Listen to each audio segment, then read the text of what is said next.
We have all heard it 1,000 times. The golden rule for aging well is to just keep walking. It's the default, well-meaning advice from doctors, family, and magazines. And to be clear, walking is wonderful. It gets you outside, keeps your heart healthy, and lifts your spirits. But here's the catch that too many people discover too late. Walking alone is like eating only one type of vegetable. It provides great benefits, but it leaves critical nutritional gaps in your body's needs. Orthopedic surgeons, who spend their days repairing broken hips, fractured wrists, and worn-out knees that can derail a life, offer a vital warning. For anyone over 65, relying solely on walking is a dangerously incomplete plan.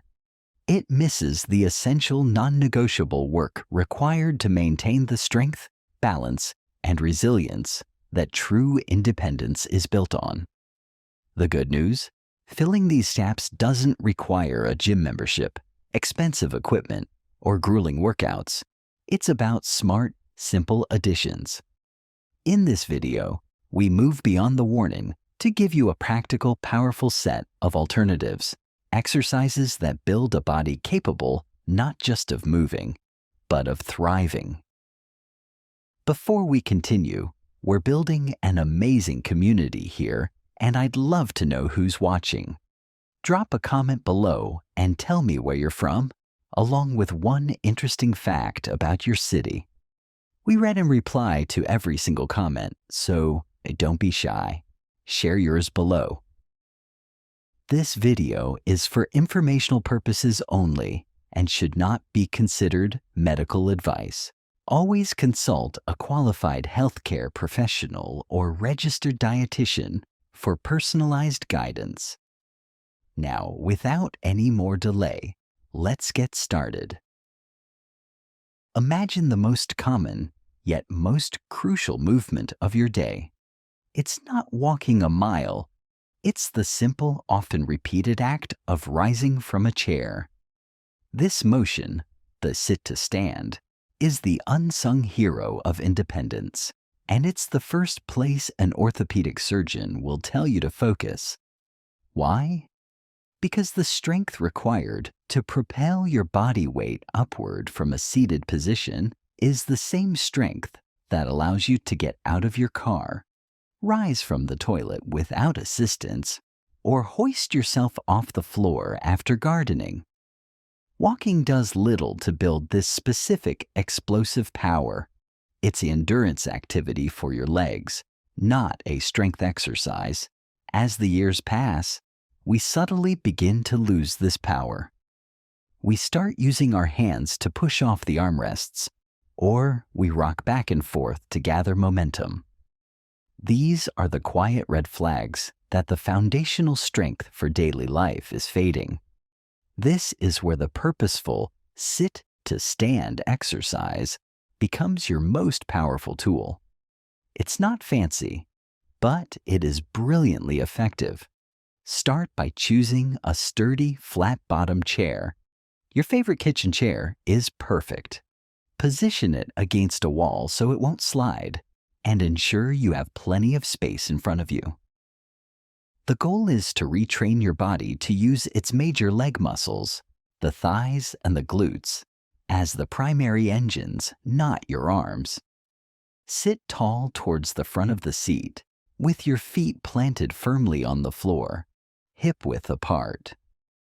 Cross your arms over your chest to completely take your hands out of the equation. Now, lean your torso slightly forward. This is key. And in one smooth, controlled motion, press through your entire foot, especially your heels, and stand up straight. Pause at the top, feeling your balance. Then, with equal control, lower yourself back down. Don't just plop. Guide yourself down, aiming to touch the seat lightly before beginning the next repetition.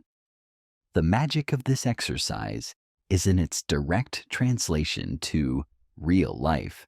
Every single time you practice it, you're rehearsing for the most important moments of your day. You are reinforcing the neural pathways that tell your big muscle groups, you are in charge. Start with a goal you can manage. Perhaps 5 slow, perfect repetitions, focusing on form over speed. As this becomes easier, you can increase the challenge. Try pausing for a 3 count in the halfway down position to build even more muscle control. The ultimate test of progress?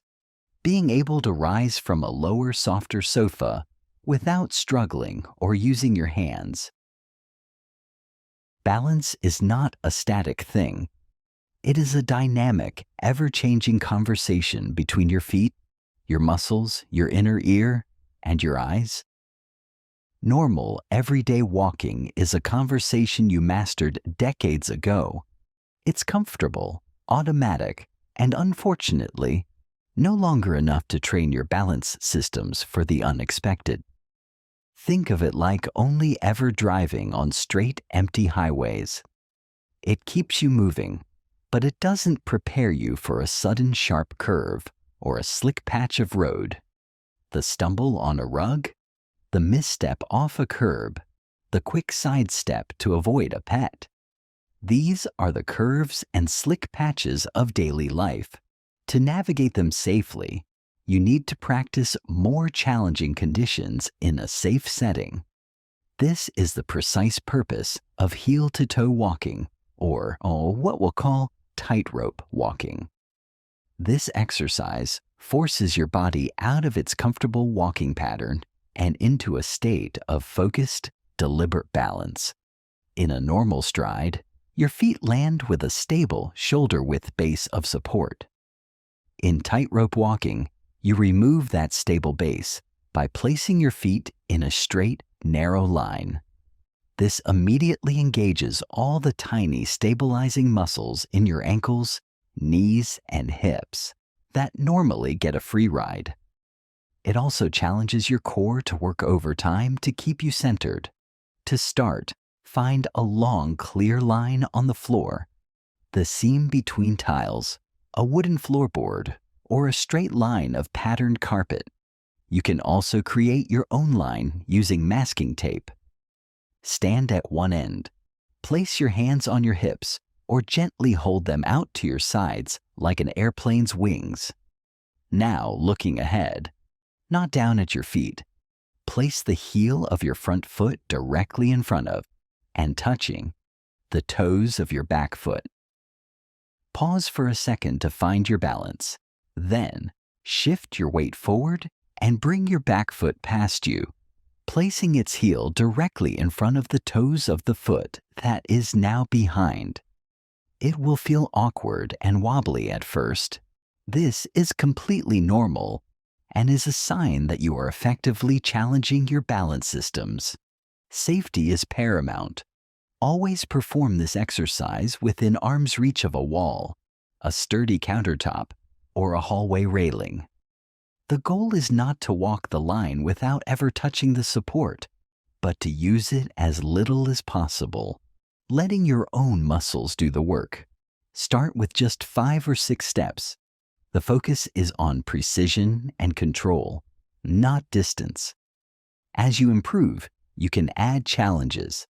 Try doing it with your head turning slowly from side to side, simulating looking for traffic while walking, or with your eyes closed for a second at a time, removing visual cues. This simple 5-minute practice is one of the most potent anti-fall exercises known. It teaches your body and brain how to recover from a moment of instability. When we think of staying strong for aging, our minds naturally go to the legs, to walking, to standing up. But what about the strength to push yourself up, to lift a grandchild, to place a suitcase in an overhead bin, or to confidently catch yourself if you start to fall? This is upper body strength, and it is a cornerstone of functional independence that walking does virtually nothing to maintain. Walking is a lower body and cardiovascular exercise. Your arms are just along for the ride. As a result, we can experience a quiet but dramatic loss of strength in our chest, shoulders, and the backs of our arms. This loss makes us more fragile, more reliant on help for simple tasks, and more vulnerable to injury from everyday strains. Enter the wall push, the most accessible and safe gateway to maintaining critical upper body strength. It is, in essence, a push-up, but one modified to be perfectly appropriate for any starting level. You're using your own body weight, but by standing and leaning into a wall, you drastically reduce the load, making it manageable and joint-friendly. To begin, find a blank section of wall without any decorations or obstacles. Stand facing it, about 2 feet back. Place your palms flat on the wall, slightly wider than your shoulders, and at about chest height. Your body should form a straight, diagonal line from your head to your heels. This is your starting position. Now, with control, bend your elbows and lower your chest and face toward the wall. Keep your entire body straight. Don't let your hips sag or your back arch.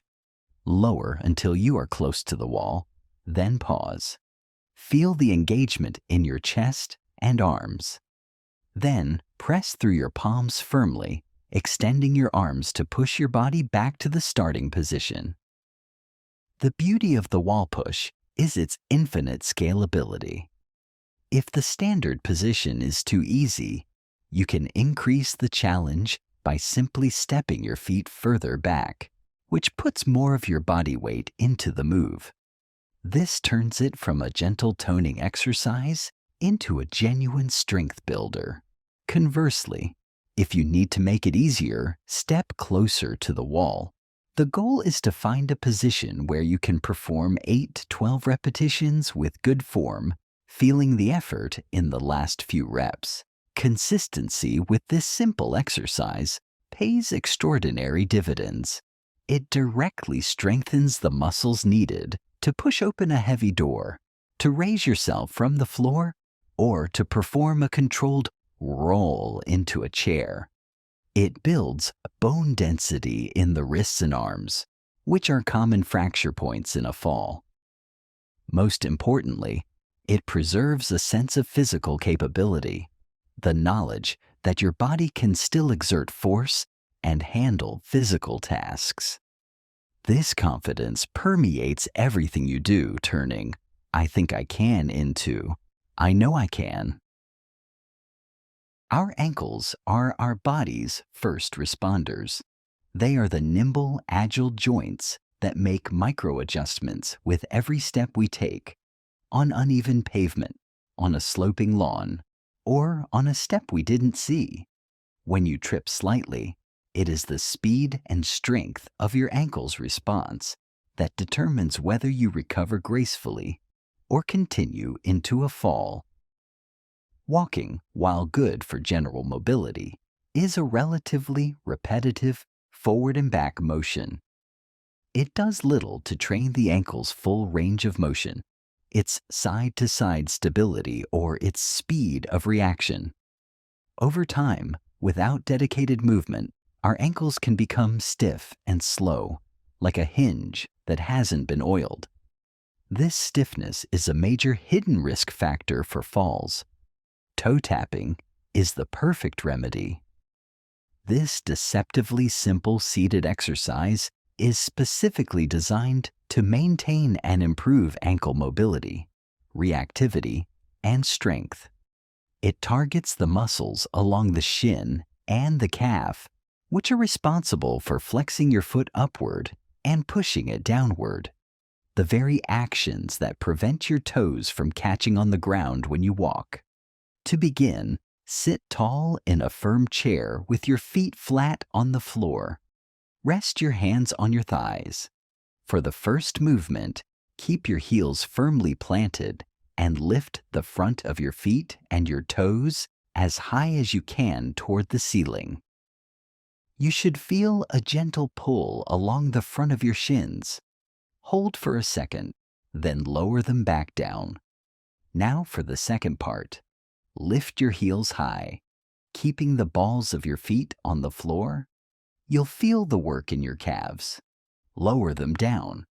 Now put it together in a fluid, rhythmic, rocking motion.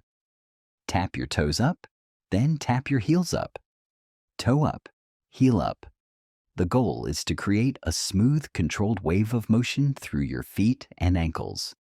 You can practice this while watching television, talking on the phone, or reading. Start with 20 rocks, rest, and do another set. As it becomes easier, you can add layers of challenge to better simulate real-world demands. Try speeding up the taps for 30 seconds to build quick reactivity, as if you needed to quickly correct a stumble. Then, slow it down dramatically, holding each toe up and heel up position for 3 seconds to build strength and control at the extremes of the motion. Another excellent variation is ankle circles. Lift one foot off the ground and slowly trace the largest circle you can with your big toe, moving in both directions. This promotes lubricating fluid in the joint and maintains rotational mobility. This low-impact, zero-risk practice is like giving your ankles a daily tune-up. It ensures they remain supple, strong, and ready to react in an instant, providing a stable and agile foundation for every single step you take. The final key to a truly robust balance system is integration. While dedicated exercises are crucial, the ultimate goal is to make stability so second nature that it supports you automatically during the busy, distracted moments of real life. Think about it. You don't fall during a balance exercise. You fall when you're rushing to answer the phone, pulling on a pair of pants, or looking over your shoulder to check for traffic. This is why the practice of the single leg stance during daily activities is so powerful. It takes balance training out of the workout category and weaves it seamlessly into the fabric of your day, teaching your body to maintain stability while your mind is elsewhere, exactly the skill you need to prevent falls. The concept is beautifully simple.